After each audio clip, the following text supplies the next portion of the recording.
요한복음 13장 12절에서 17절까지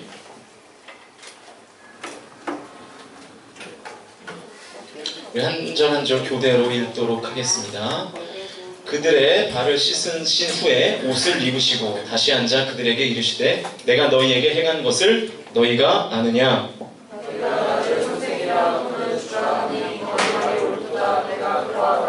내가 주와 또는 선생이 되어 너의 발을 씻었으니 너희도 서로 발을 씻어주는 것이 옳으니라. 내가 너희에게 행한 것 같이 너희도 행하여야 내가 진실로 너희에게 이르노니 종이 주인보다 크지 못하고 보냄을 받은 자가 보낸 자보다 크지 못하나니 너희가 이것을 알고 행하면 복이 있으리라. 아멘. 오늘은 이 말씀을 가지고 어떤 대야에 손을 씻고 있는가, 어떤 대야에 손을 씻고 있는가 라는 제목으로 하나님 말씀 증거하도록 하겠습니다. 여러분 혹시 그 가나안 성도라는 말 들어봤어요? 신조어인데 요즘 많이들 교회 안에서 회자되고 있는 신조어인데 들어보신 분 있습니까? 가나안 크리스천, 가나안 성도. 없군요. 그 가나안은 지역의 이름이죠. 가나안 어떤 지역입니까? 이스라엘 백성들이 출애굽하고 난 다음에 하나님의 약속의 땅으로 받은 곳이 가나안이죠. 가나안. 그러면 가나안 크리스천은 무슨 뜻일까? 가나안 땅, 축복의 땅을 들어가는 사람들을 이야기하는 건가? 그게 아니고 가나안을 거꾸로 읽으면 어떻게 될까요? 가나안. 거꾸로 읽어볼까요? 시작. 안나가. 무슨 뜻일까요? 크리스천인데 교회는 안 나가는 크리스천을 가나안 크리스천. 그렇게 얘기합니다. 하나님을 믿는데 교회는 안 나가는 성도들을 안 나가 크리스찬 그러면 기분 나빠하니까 또 성경의 지명을 빌어가지고 가나안 크리스천 이렇게 얘기합니다. 한 통계에 의하면 현재 우리나라의 기독교를 약 한 800만 기독교인을 800만 정도라고 잡고 있는데 그 중에 약 한 100만 정도의 크리스찬이 이 가나안 크리스천이래요. 그러니까 굉장히 많은 숫자죠. 이 점점 더 가나안 크리스천의 수가 급증하고 있는 추세를 분석하는 다양한 방법들이 있는데 이들이 교회를 안 나가는 이유는 사실은 하나예요. 그게 뭐냐면 예수 그리스도는 좋지만 교회라는 공동체는 싫다는 거죠. 하나님을 믿지만 교회 공동체에 내가 포함되어서 함께 예배하기는 싫다라는 것입니다. 조금 더 구체적으로 얘기하면 하나님을 믿는 것은 좋지만 교회에서 헌금하고 봉사하고 사역을 하는 것에 부담 갖기 싫다는 거죠. 편하게 신앙생활하겠다는 거죠. 편하게. 예수 그리스도의 십자가를 믿음으로 구원은 받았지만 구원받은 내 삶에서 십자가를 지는 믿음의 삶은 살기를 거부하는 거죠. 이것이 가나안 크리스천이에요. 가나안 크리스천이 급증하고 있는 근본적인 이유는 신앙생활을 편하게 하려고 하는 거예요. 신앙생활을 편하게 하려고 하는 거예요. 인터넷으로 예배드리고요. 마음이 조금 동하면 계좌이체로 헌금을 하고요. 요즘 그런 교회들 많아요. 계좌이체로 헌금하는 교회. 예수님을 믿는 성도로서 마땅히 해야 할 사명은 전혀 감당하려고 하지 않은 채 그냥 그렇게 예수 그리스도를 믿고 사는 것, 그것이 어쩌면 지금 한국교회의 자화상인지도 모르겠습니다. 그러니까 가나안 크리스천이라는 말이 생긴 것이기도 할 거고요. 그리고 앞으로 이 가나안 크리스천은 계속해서 늘어날 거예요. 계속해서. 저는 이것이 이 사단의 혹은 악한 마귀의 하나님을 믿는 성도를 공격하는 주요 전략이 아닐까 그렇게 판단합니다. 하나님은 믿어라. 그러나 교회는 가지 마라. 예수님을 믿어라. 그러나 공동체에 들어가지는 말아라. 그래, 교회 가서 예배는 드려라. 그러나 그리스도인으로서의 사명은 감당하지 말아라. 교회 안에서 헌신하지 말고 봉사하지 말고 편하게 예수 믿어라. 그렇게 악한 마귀가 우리를 계속해서 유혹하는 거죠. 저는 오늘 성경에 나타난 한 가지의 물건이 갖는 이중적인 의미를 좀 살펴보려고 그래요. 그 물건은 오늘 설교의 제목처럼 뭘까요? 대야예요. 대야. 대야가 뭐죠? 요즘은 집에 대야가 없죠. 지금 저희 사택에 대야가 있는데 제 빨래 넣는데 대야인데 대야가 있는데 보통은 이제 다 있죠. 대야. 바가지 말고 이렇게 씻는 대야 있잖아요. 그 성경에 사용된 이 대야가 두 가지의 다른 의미를 가지고 있습니다. 똑같은 물건이지만 사용하는 사람과 그 마음에 따라서 전혀 다른 의미를 갖게 되는 거죠. 그러니까 예를 들면 이런 겁니다. 캐나다 동부 토론토에서 해양 박물관을 개관하기 위해서 서부의 밴쿠버로부터 수많은 희귀 어종을 날라야만 했대요. 이 대륙을 횡단하는데 며칠씩 걸리기 때문에 이 기차에 첨단 기능을 실은 수족관을 설치하고 물고기를 운송하기 시작했습니다. 그런데 이 동부의 토론토에 도착해서 수족관을 열어보니까 이 너무 오랜 시간의 여행으로 물고기가 이미 어떻게 된 거예요? 다 죽은 거예요. 몇 번을 반복해봐도 똑같은 거예요. 아무리 최첨단의 수족관을 해도 똑같이 다 죽어버린 것입니다. 이런 불상사가 여러 번 반복되니까 한 늙은 어부가 수족관에 문어를 넣어서 옮겨보라 그랬대요. 문어. 맛있겠네요. 문어를 넣어서 옮겨보라 그랬대요. 이 늙은 어부의 제안에 해양박물관의 이 자문위원을 맡고 있던 해양학자들이 코웃음을 쳤대요. 물고기가 죽지 않을 최적의 환경을 만들어 놓고도 조심조심 운반을 해도 다 죽는데, 여러분, 물고기의 천적이 문어입니다. 문어가 물고기를 먹고 살기 때문에 그래요. 그러니까 물고기의 천적에 문어를 넣으라니 도무지 말이 되지 않는다, 이렇게 판단한 거죠. 근데 이제 박물관에서는 더 이상 뭐 대안도 없고 쓸 방법이 없으니까 그냥 속는 셈 치고 수족관에 문어를 넣어가지고 물고기를 운송하기 시작한 거예요. 목적지에 딱 도착해서 수족관을 열어봤더니 물고기가 어떻게 되어 있는 겁니까? 너무나 싱싱하게 햇떠먹기 딱 좋게 살아가지고 잘 운반이 되어 있었다, 그런 내용이죠. 왜 그렇죠? 이 문어를 피하느냐고, 그죠? 문어에게 잡아먹히지 않으려고 차마 죽을 수가 없었던 거예요. 가만히 있으면 그냥 자연사 하는데 이 문어에게 잡히지 않으려고 발악을 하다가 동부에 있는 토론토까지 무사히 살아서 가게 되었다, 그런 내용입니다. 잘 보세요. 바다에서 문어는 물고기에게는 천적이죠. 그렇죠? 하지만 수족관에서의 문어는 사실은 물고기를 살리는 또 한 가지의 방편이 되기도 하는 것입니다. 그러니까 위에 예화에서처럼 오늘 복음서에도 보면 두 종류의 대야가 나와요. 똑같은 대야지만 이중적인 의미를 갖는 두 개의 대야가 나옵니다. 똑같이 손을 씻는 대야였지만 그 대야의 쓰임새와 의미는 완전히 달랐습니다. 한 대야에는 한 사람의 비겁함과 무책임함을 나타내는 상징이 되었고, 또한 다른 대야는 겸손함과 사랑과 섬김을 나타내는 상징으로 쓰임받게 되었죠. 자, 그렇다면 먼저 비겁함과 무책임의 대야가 무엇이었는지를 같이 한번 살펴봐야 될 텐데, 우리 마태복음 27장 24절입니다. 우리 화면을 보시면서 아마 잘 익숙한 본문일 겁니다. 함께 읽어보겠습니다. 마태복음 27장 24절 시작. 물을 가져다가 무리 앞에서 손을 씻으며 이르되 이 사람의 피에 대하여 나는 무죄하니 너희가 당하라. 자, 보세요. 빌라도가 예수님을 신문하고 있습니다. 그러니까 빌라도는요, 예수님의 죄목을 찾으려고 노력했지만 결국 찾았습니까? 못 찾았습니까? 예수님에게 아무런 죄가 없는 거예요. 못 찾았어요. 그러나 중요한 건 민심은 예수를 못 박아라, 예수를 못 박아라 계속해서 소리치고 있었죠. 결국 빌라도는 죄가 없기 때문에 마땅히 풀어줘야 함에도 불구하고 차마 민심을 외면하지 못하고 예수의 처형을 명령합니다. 바로 그때 빌라도는 예수의 처형의 이 판결은 나와 상관이 없는 일이라고, 죄 없는 예수를 십자가에 못 박아 죽이게 한 것은 내가 결정한 일이 아니라는 것을 의미하는 행위로 뭘 하는 거예요? 대야에다가 물을 받아다가 뭐 했죠? 손을 씻었습니다. 빌라도는 대야에 받은 물로 손을 씻음으로 비겁하게 지금 뭐 하고 있는 거냐면 도망가고 있는 거예요. 책임을 회피하고 있는 것입니다. 시시비비를 가려서 형벌을 내리는 빌라도가 마땅히 져야 할 책임을 민중에게 돌리면서 그 세레모니로 손을 씻은 거죠. 대야에 물을 받아다가.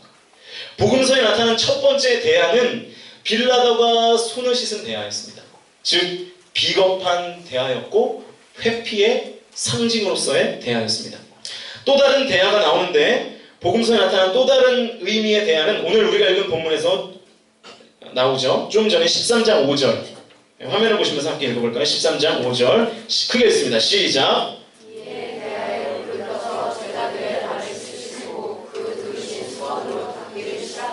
네, 이 말씀에도 보니까 이에 대야에 물을 떠서. 누가 지금 하시는 행동이죠?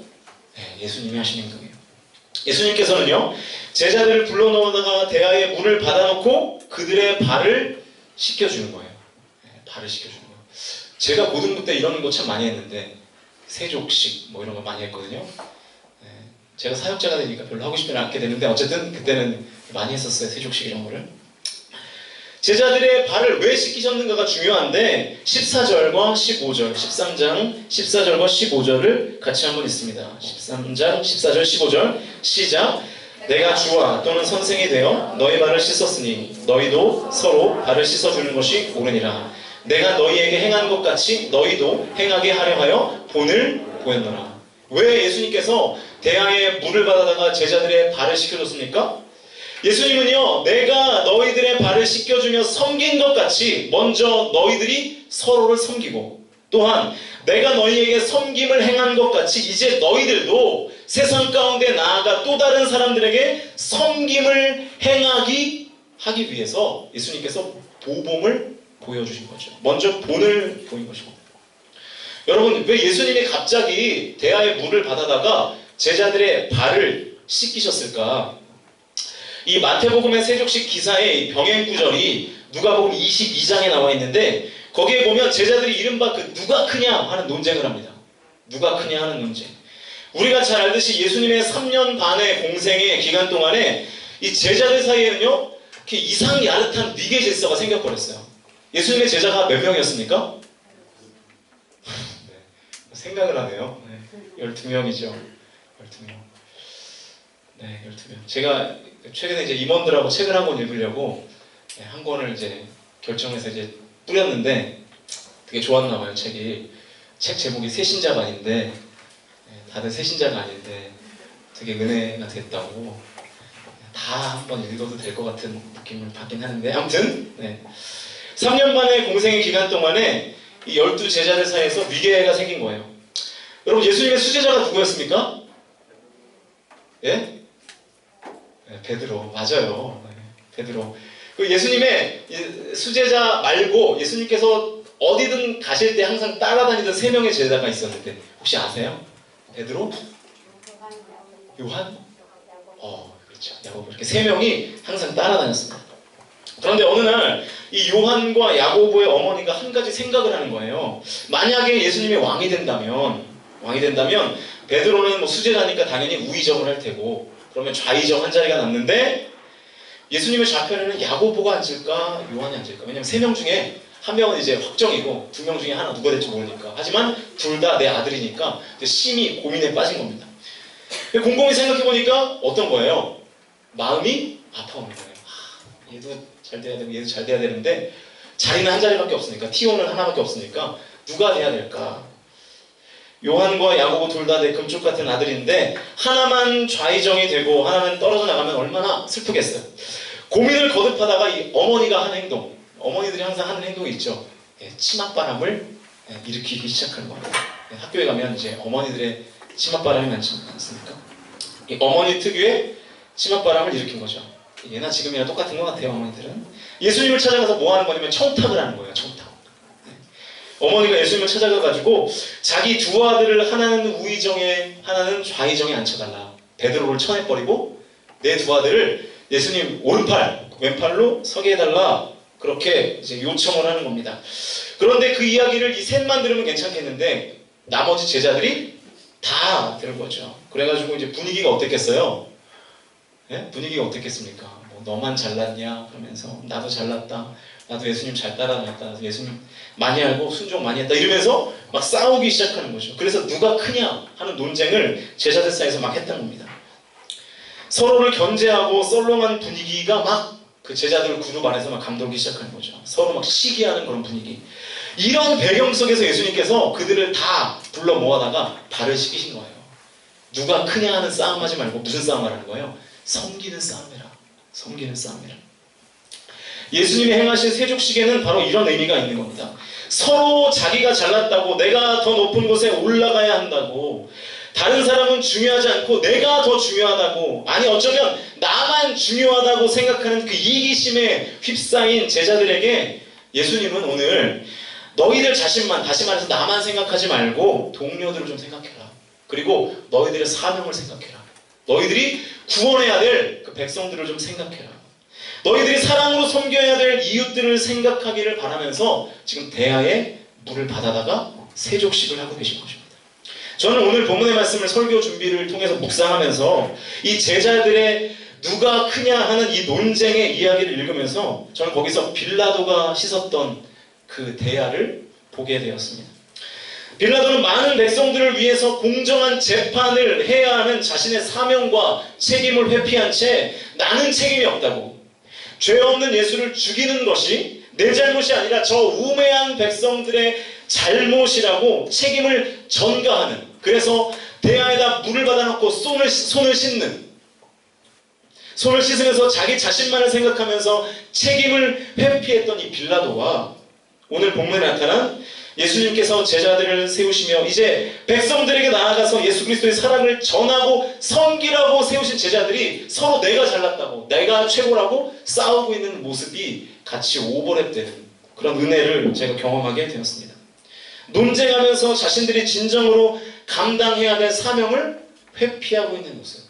빌라도와 오늘 본문 전에 제자들의 모습이 똑같다라고 하는 것이죠.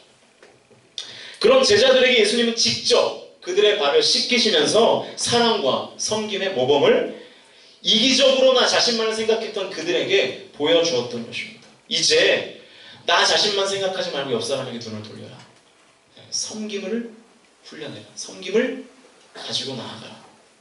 지금 예수 그리스도를 몰라서 죽어가고 있는 백성들을 좀 보라고, 그들에게 찾아가 이제 섬기라고, 그렇게 직접 몸으로 행동하시면서 제자들에게 간곡하게 요청하고 있는 것입니다. 오늘 본문 16절과 17절에 나타난 이 절절한 예수님의 요청을 한번 들어보십시오. 16절과 17절 우리 같이 한번 천천히 읽어보도록 하겠습니다. 시작. 내가 진실로 진실로 너희에게 이르노니 종이 주인보다 크지 못하고 보냄을 받은 자가 보낸 자보다 크지 못하나니 너희가 이것을 알고 행하면 복이 있으리라.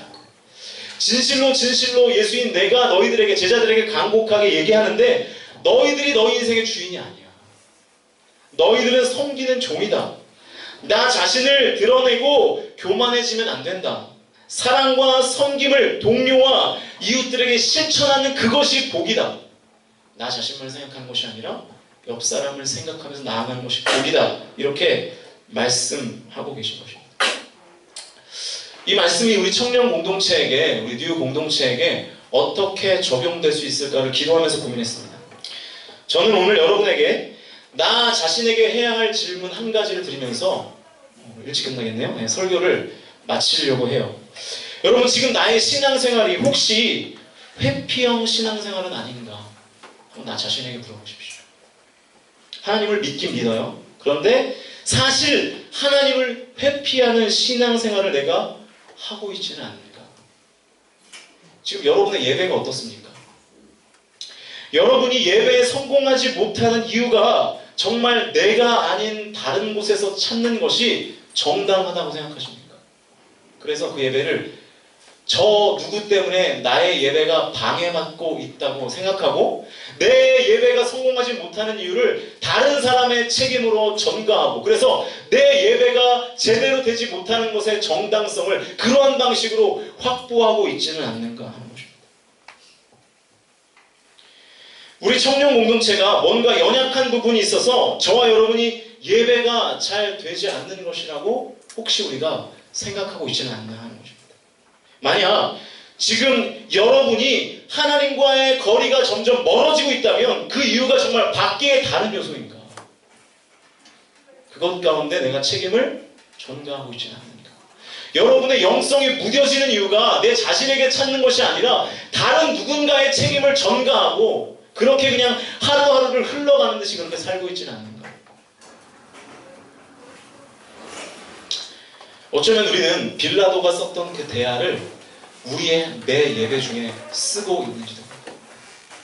그 대화에 손을 씻으면서 내가 이 예배에 집중하지 못하는 이유를 내가 아닌 다른 곳에서 찾고 있는 거죠.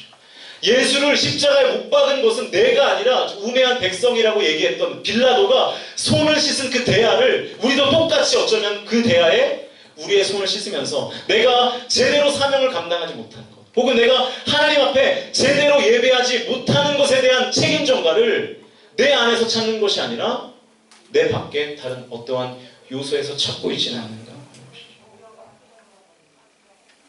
수많은 그럴듯한 이유를 대고 있기는 하지만 사실은 그냥 내가 이 예배를 피하고 싶어서 억지로 그렇게 신앙생활을 하고 있지는 않는가 하는 것이죠.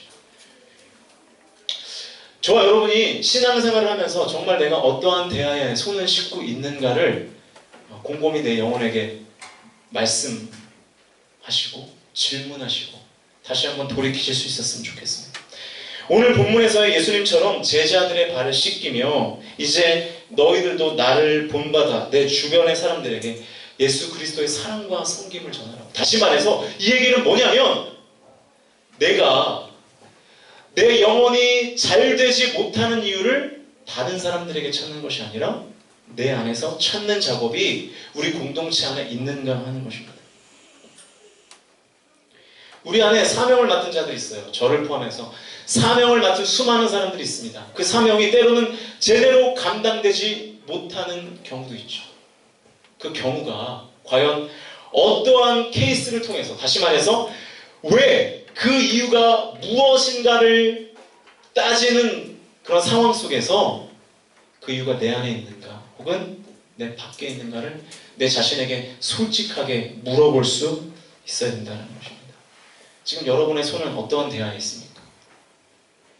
내가 제대로 예배하지 못하는 것, 내가 하나님의 부르심에 제대로 응답하지 못하는 이유를 다른 곳에서 혹시 찾고 있지는 않는가를 오늘 이 시간에 기도함을 통해서 또 예배를 통해서 여러분의 손을 점검해 보시기를 주님의 이름으로 부탁을 드립니다. 바라기는 그래서 여러분이 예배가 되지 않는 것, 여러분이 제대로 헌신이 되지 않는 것, 여러분이 하나님 앞에 제대로 기도가 되지 않는 것을 외부의 어떤 곳에서 찾는 것이 아니라 내 안에서 찾아서 해결하셔야 돼요. 하나님과 씨름하셔야 됩니다. 기도로 씨름하셔야 되고 여러분의 사명을 감당하는 그 자리에 대해서 다른 데에서 이유를 찾지 말고 하나님과 내 안에서 그 관계 속에서 씨름하시고 그 안에서 해결을 보셔야 하는 것입니다. 저와 여러분의 손이 빌라도의 대야가 아니라 오늘 예수님께서 제자들을 시키신 그 대야에 여러분의 손과 발도 그 안에 담겨 있기를 주님의 이름으로 축복합니다. 우리 이제 찬양하면서 함께 기도하도록 하겠습니다. 시선 찬양하시겠습니다. 자리에서 일어나겠습니다.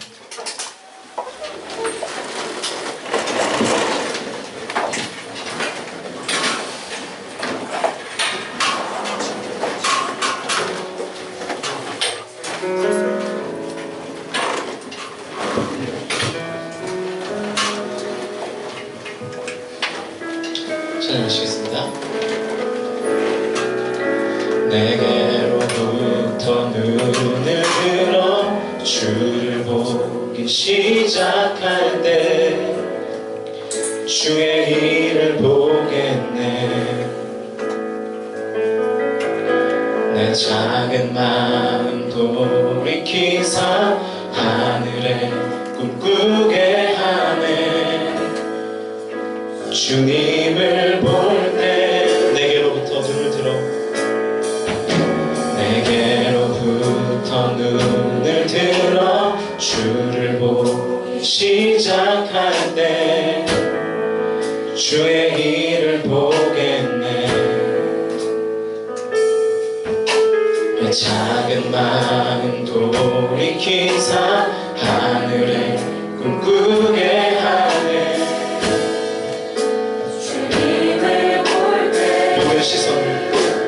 모든 시선을 주님께 드리고 살아계신 하나님을 느낄 때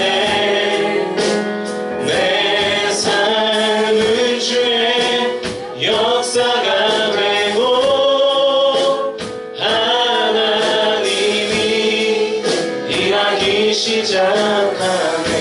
성령이 나를 성령이 나를 변화시켜 모든 두려움 사라질 때 주의 일을 보겠네. 황폐한 땅 한가운데서 주님만 알게 되리. 주님을 볼 때 모든 시선을 주님께 드리고 전능하신 하나님을 느낄 때 세상은 주의 나라가 되고 하나님이 일하기 시작하네. 모든 시선을 주님께 드리고 살아계신 하나님을 느낄 때 내 삶은 주의 역사가 되고 하나님이 일하기 시작. 모든 시선을 주님께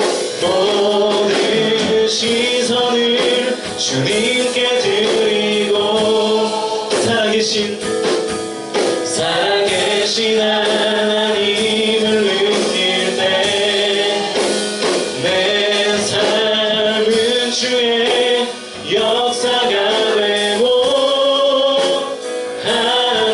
하나님이 일하기 시작하네. 여러분, 이 시간 우리가 기도할 때 이 한 가지 기도 제목을 붙들고 함께 기도했으면 좋겠습니다. 하나님, 우리가 온전히 주님 앞에 예배드리지 못하는 이유가 다른 것에 있지 않음을, 하나님과의 나와의 관계 속에서 있음을 찾게 하시고 그것을 오늘 기도를 통하여 해결할 수 있도록 인도해달라고 우리 함께 기도했으면 좋겠습니다. 하나님, 다른 것에서 회피의 이유를 찾고 책임전가의 이유를 찾지 않게 하시고 오직 하나님과의 관계 속에서 내 안의 연약함들을 깨닫고 그것들을 깨는 훈련들, 그것들을 깨는 기도를 주님 앞에 올려드릴 수 있도록, 그래서 하나님과의 관계를 회복하고 내 사명의 자리에서 온전히 그 사명을 감당할 수 있는 믿음과 능력과 힘과 용기를 달라고, 하나님 이 시간 나의 연약함들을 다 주님 앞에 내려놓고 오직 하나님을 바라보며 나아갈 수 있게 해달라고 우리 시간 다같이 통성으로 기도하며 나아갑니다. 기도하시겠습니다.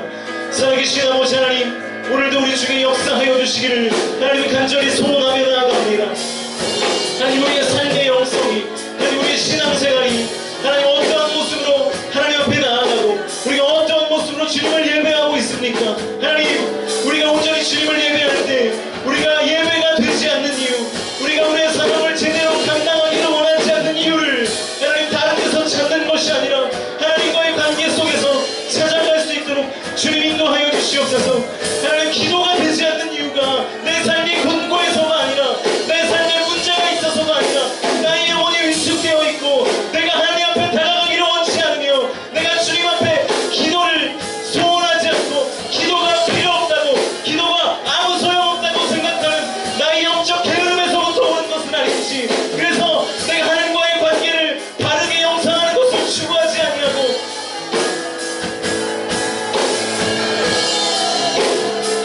다른 이유를 찾으며 나의 신앙생활이 엎어지고 나의 신앙이 자꾸 어그러지는 것에 회피의 이유들을 그렇게 찾고 있지는 않습니까? 하나님, 그것이 아니라 이 시간 나의 영혼이 회복되기를 위해서, 내가 주님 앞에 온전히 간구하며 나아가기를 위해서, 내가 온전히 주님 앞에 쓰임받기를 위하여 내 영혼을 주님 앞에 드리고 내가 온전히 나의 입술을 열어서 의지적으로 주님 앞에 기도하며 나아가는 하나님 나의 모습이 될 수 있도록 인도하여 주시옵소서.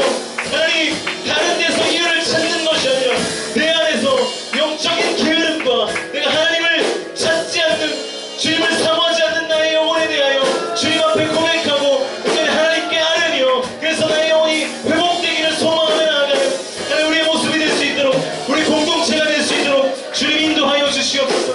하나님께서 함께하여 주시기를 간절히 소원합니다. 하나님 인도하여 주시기를 간절히 소원합니다. 부르신 곳에서 나는 예배하네. 어떤 상황에도 나는 예배하네. 부르신 곳에서 나는 예배하네. 어떤 상황에도 나는 예배. 부르신 곳에서 나는 예배하네. 어떤 상황에도 나는 예배하네. 부르신 곳에서 나는 예배하네. 어떤 상황에도 나는 예배. 내가 걸어갈 때 길이 되고 내가 걸어갈 때 길이 되고 살아갈 때 삶이 되는 그곳에서 예배하네. 내가 걸어갈 때 길이 되고 살아갈 때 삶이 되는 그곳에서 예배. 내가 걸어갈 때 길이 되고 내가 걸어갈 때 길이 되고 살아갈 때 삶이 되는 그곳에서 예배하네. 내가 걸어갈 때 길이 되고 살아갈 때 삶이 되는 그곳에서 예배. 부르신 곳에서 나는 예배하네. 어떤 상황에도 나는 예배하네. 부르신 곳에서 나는 예배하네. 어떤 상황에도 나는 예배. 부르신 곳에서 나는 예배하네. 어떤 상황에도 나는 예배하네.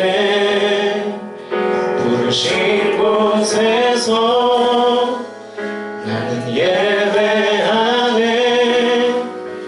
어떤 상황에도 나는 예배. 다시 한번 고백합시다. 부르신 곳에서 나는 예배하네. 어떤 상황에도 나는 예배하네. 부르신 곳에서 나는 예배하네. 어떤 상황에도 나는 예배하네. 시간을 한 번 더 기도하실 때 오늘 말씀을 통하여 주신 음성을 가지고 자유롭게 성령님의 인도하심을 초청하면서 하나님의 터치를 환영하면서 우리가 이 시간 주님 앞에 나의 기도를 올려드릴 수 있었으면 좋겠습니다. 다 같이 하나님의 음성을 들으시면서 기도하시겠습니다. 살아계신 아버지 하나님, 이 시간 우리 주님 하나님께서 말씀하여 주시고 그리고 각사람 마음 가운데 하나님 깨닫는 은혜가 있게 하여 주시옵소서. 지금 주님께서 우리 주님 역사하시옵소서.